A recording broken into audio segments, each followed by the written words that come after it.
morning, everyone. My name is Tanya Abrahams, and I'm working at the Office of the Residence Life, and I'm the Senior Coordinator acting at the moment. I will be co-presenting with Ruvimbo Chigwanda, who's also a master's student in public health, along with my colleague Sean Abrahams.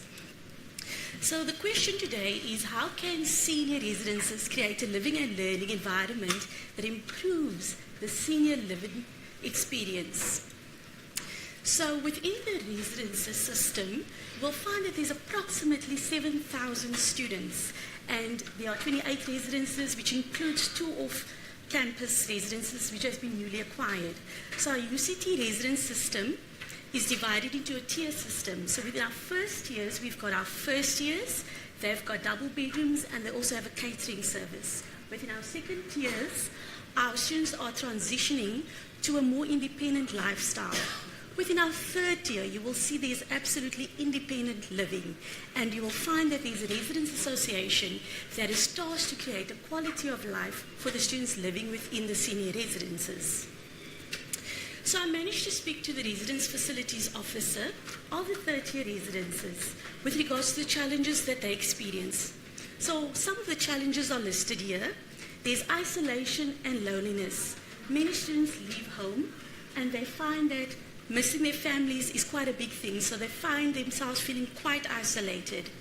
Another challenge is juggling family responsibilities along with the academic load, and this obviously is evident in our JP Dumini residence. Lastly, a lack of a comprehensive orientation program at the beginning seemed to be one of the challenges. What seemed to have helped within the senior residence is a WhatsApp group that ensures that students are part of the communication processes that are happening within the residence.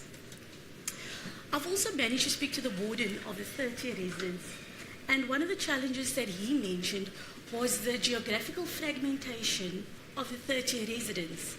This promotes individualistic living and very much, if I could say, it creates some level of apathy among students. The academic workload of postgrad students also sort of hinders students from actually engaging in some of our governance structures that we have present at residence.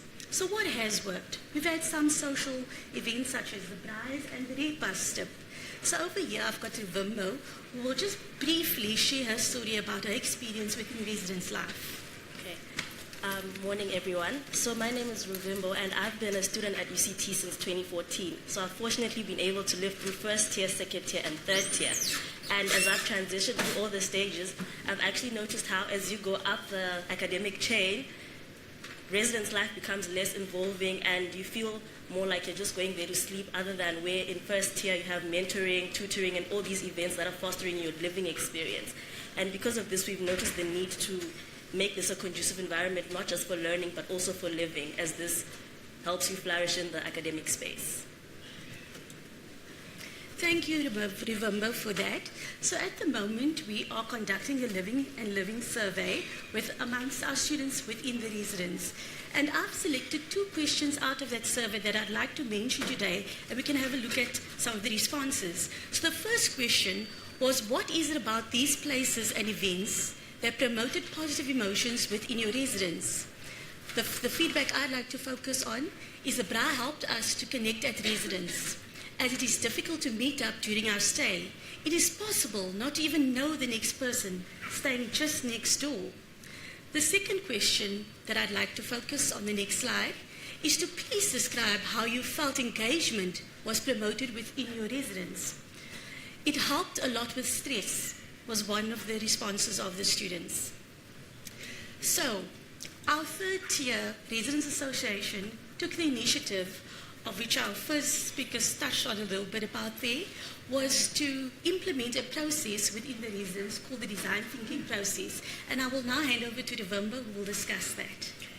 All right, so thank you, Dr. Conrad, for talking us through design thinking. So what is design thinking? It's a creative method applied to business and social contexts. So previously it was just from designers in their creative methods, but now it's been applied in various fields because it's seen to be useful in tackling problems that are ill-defined, unknown, and difficult to conceptualize. So I saw this picture online and I thought this basically sums up the design thinking process, because you start off with a problem that's jumbled up and then you just unravel it till you come up with a solution. And why we chose this is because it's human-centered, it encourages collaboration, and in the resident space, it's multicultural and very diverse. And it's a hands-on process which would involve all the stakeholders, and it's inclusive of all parties involved. And we applied it to the second and third tier resident space. As explained before, postgraduate studies can be overwhelming, they can create isolation, and the residence experience is different from first year as it is more independent and it encourages isolation. So the design thinking process was engaging students to come up with feasible and practical solutions that would help them as a group make the residence life experience better for them. So the first step was to empathize or understand.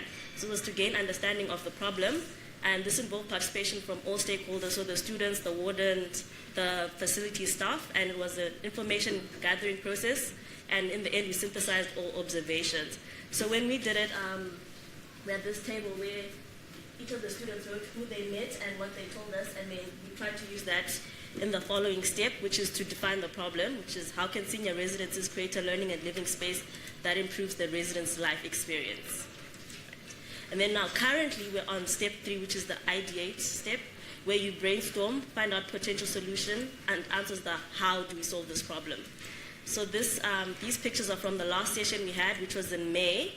Try to come up with solutions of how can we make the residents' life experience better for all the senior students.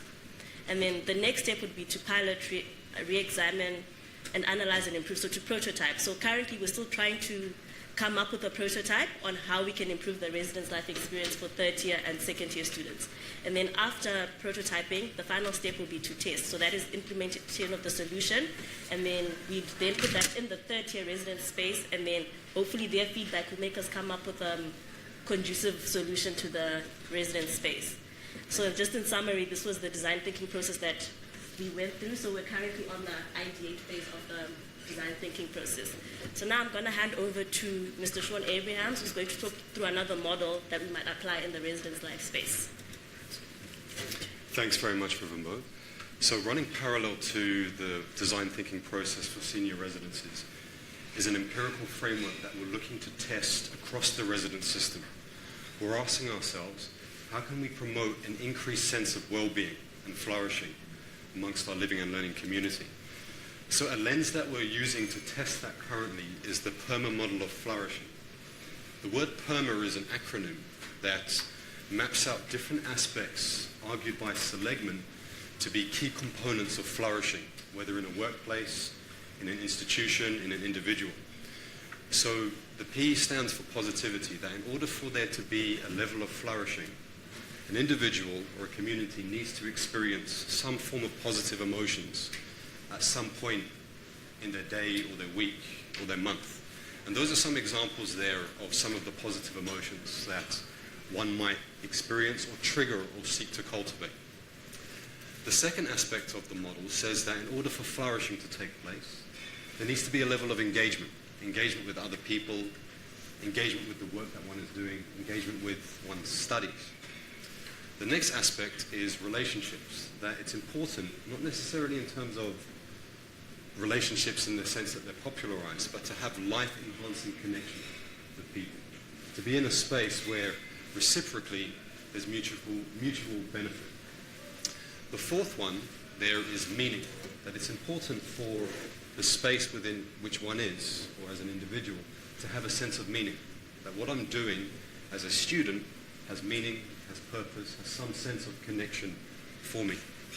And then finally, we've got A for achievement, which says that it's important for a sense of achievement to be experienced, a sense of accomplishment to be acknowledged within one's space. We move on to the next slide. What we've done is we've posed these questions across the residence sector, and we started at the beginning of the year to pose this question to the subwarden team, which are your senior students in undergraduate and postgraduate residences that help to support the residents. So we asked them what are the practical ways that they could promote positive emotions amongst their team. What are some of the ways that they could promote engagement within their team? Same with relationships, same with meaning, same with achievements. And we've got some really fascinating, practical, real-life examples from them. We pulled here an example from ObSquare, which is a postgraduate residence, whereby they shared their map of how they could seek to promote an increased sense of flourishing using the PERMA model across their team. And I'm just going to pick up on a few which come as quite a practical way of implementing. So we look at positivity. A key one, of course, is team building, finding ways to make the team more cohesive.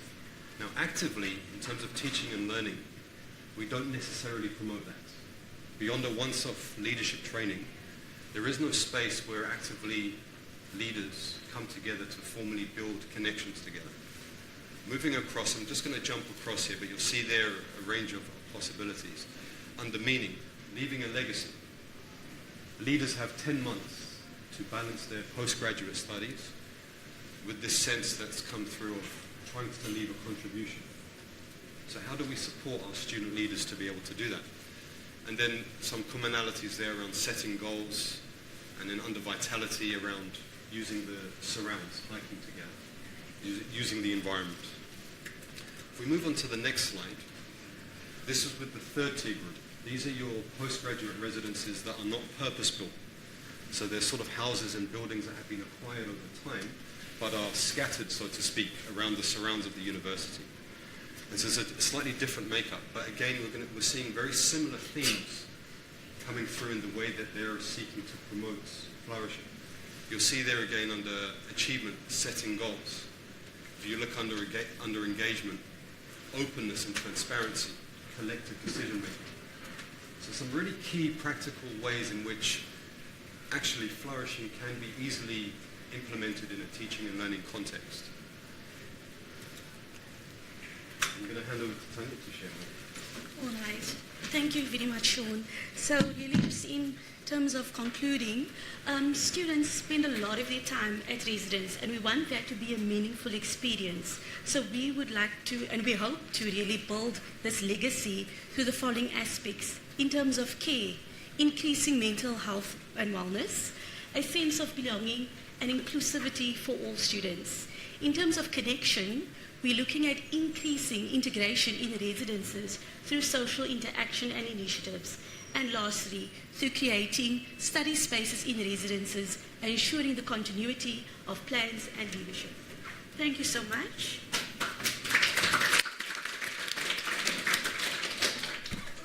Are there any questions for the speakers?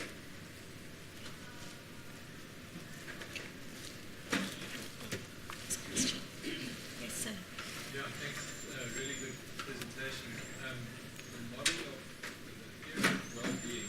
The PERMA model, yes. Model or theory. Yes. Interesting. I use a similar model around what's called the leading causes of life, which is a contrast to in the health field, to where we're looking at causes of dying, being ill, and very similar kind of categories. The one that they highlight is something called intergenerational connectivity. Often students get locked into quite a narrow kind of age bands of social interactions and don't meet young people, older people outside of the res life and campus life. And I think that might be a really good thing to pursue just to disrupt the very narrow sort of social Yes. range that students operate. Yeah, I think that is a really good recommendation, so we'll definitely take that. Thank you. Absolutely. Thank you. Anything else? Thanks so much. I'm seeing that you're getting action. I just want to ask two questions.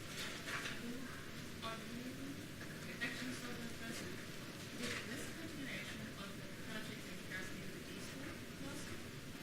Did you start out with one? I know it was a reference project for these two. And like if any of that information actually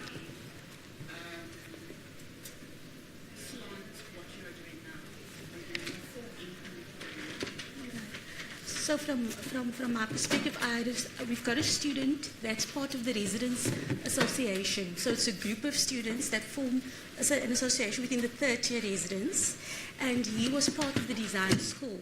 And he's very passionate about the process, and he approached us in terms of implementing it within the third-tier residents, where he's picking up these challenges as well. Yes. Yes, absolutely. Thank you. Anything else? Thank you. Thank you.